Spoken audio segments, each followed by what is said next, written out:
She got some old school computers back there, man. So if we're lucky, we might be able to fire up some Wolfenstein 3D.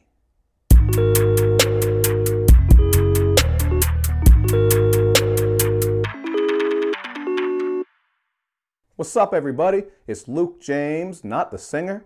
If you're looking to get your music reviewed, you can hit up this email that's right here. But today, we are going to talk about this new album from SZA called Control. Now, SZA is the TDE songstress who has dropped a couple of mixtapes and EPs in the past, but a lot of people were waiting on this one because it was announced a long time ago. The title changed, there were some delays as well, but it's finally here, and I'm glad we finally get to talk about it. I wouldn't say I'm a huge SZA fan. I mean, I don't have all her projects and every song she's ever been featured on, but I do like her from what I've heard. I've heard a lot of great features on those TDE projects, some other songs of hers, and really, she just has a great voice, and you will hear that throughout this project. She's bringing a lot of smooth and catchy melodies and harmonies, and I would say the song Garden on this album in particular has some of her strongest vocals. She really sounded great on this one. And as far as the production goes, there is a lot of versatility here, and that's definitely something that really held my interest. For a couple of examples, you get this groovy retro pop feel on the song Prom, so I thought that was one of my favorites. You also get this smooth and wavy ass beat on the Wavy Interlude, which is so damn wavy, even the Silver Surfer couldn't handle it. And of course, I gotta talk about the more experimental production on Anything. As of this point right now, I would say that's my least favorite track. Not saying I hate it, it's just the one I'm not really connecting with yet, but I think with time, I may grow to like it. I just find the beat to be a little bit sloppy and messy, and I wasn't a big fan of the percussion on this one, specifically that fat kick. Now we also get some guitar-laden production, starting with the intro track Supermodel, where we also get introduced to one of this album's main themes, insecurity. Kind of said that like Mr. Kennedy from wrestling for some reason, but I don't know. I'm just saying insecurity is one of the main themes here, along with relationships and heartbreak, which I will talk a bit about later.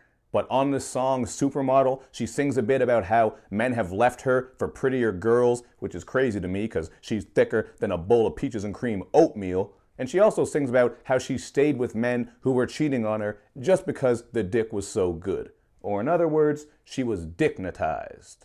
Also, there are some other moments on here where she speaks on her own body issues, and she does go deeper into her views and experiences when it comes to relationships. On Drew Barrymore, she sings about how loneliness has driven her in the past to these fruitless relationships, and the single Love Galore featuring Travis Scott is just all about the complications that can arise when people are trying to make things work, because heartbreak can come into the play, there can be other people in the mix, just a whole variety of emotions and feelings. So I think her pen game throughout this project was really dope. Not only does she speak a lot about love and relationships, she just takes different angles so it doesn't get boring, and she really is sharing with you some of the things she's been through and how she sees love and relationships. And one of the more interesting approaches on this album comes on the song called The Weeknd, where she doesn't care about having this guy all through the week, she just wants to get that dick on the weekend.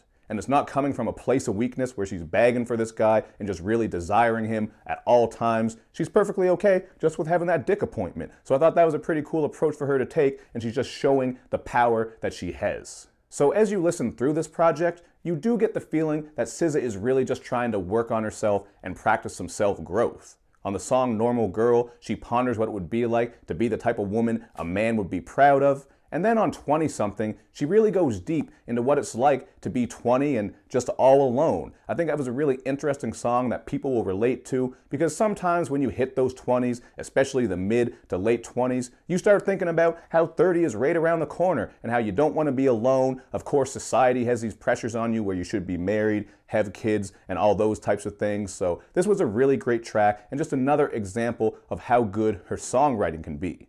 But as far as the songwriting, I think my favorite track on here has got to be Pretty Little Birds. It really just has a beautiful and kind of sad feel to it. She sings about how she's this pretty little bird who has hit the window a few times but still isn't afraid to fly. And it features Isaiah Rashad, who helps her sing about the fact that even though their wings don't spread like they used to, they're still willing to fly and give it a chance. So to me, I took this as a song about how we all have our own flaws and imperfections, but if we just keep getting up and don't give up, we can find someone who will love us, we can love ourselves, and we can continue to fly, man. It's a really dope concept for a track, and I think they did very well explaining how they were feeling on this one. And I also got to say the production was dope, man. It has this very hazy feel to it, and there's this saxophone that creeps in and out.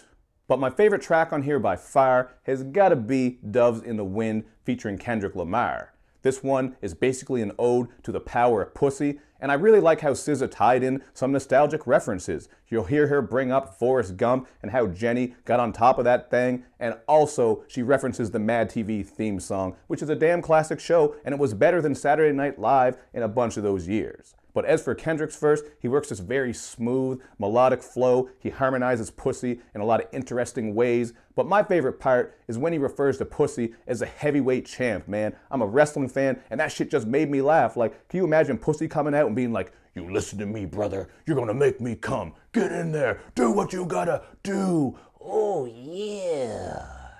But anyway, to wrap things up here, this is a really dope R&B project, one of my favorites of the year, and I am going to go with a 4 out of 5.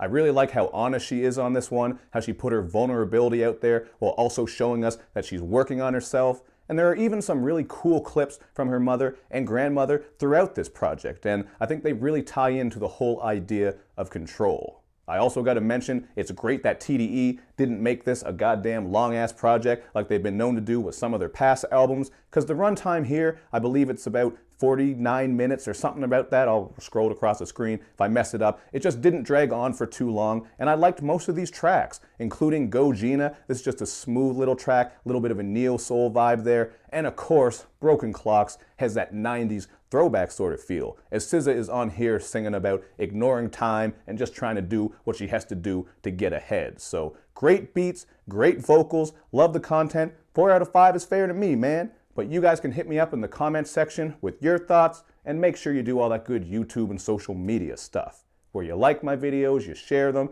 you follow me on Twitter, you retweet the videos, and of course, man, you gotta subscribe, check out my Facebook page and Instagram page as well. Thank you for watching, everybody. I will see you next time.